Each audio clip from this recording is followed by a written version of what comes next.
For the back, there's going to be 4 Phillips screws. In these 4 locations. I'm missing a screw here, so I'm going to skip this one.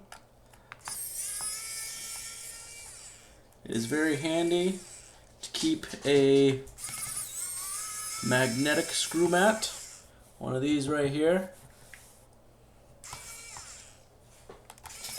If you do not have a magnetic drill bit, you can always line your screw mat up to the back and flip it.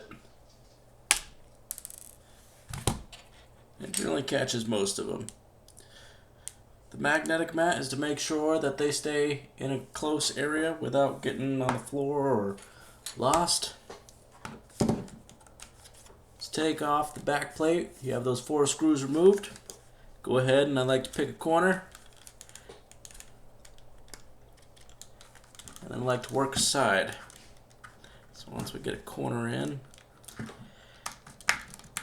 you'll hear them popping. This is where you can then use a pry tool. Work your way around the front. Once you get to this first bump, I like to pull this way. And then it makes that nice little pop. Again, you can take your finger or pry tool, do the same thing. Once you get to this next little thing, it'll pop open again. And you just kind of work your way around. Once you've got about half of it done like this, you can kind of put a little anti-pressure there. You just kind of wiggle, and the other side will pop right off. Okay?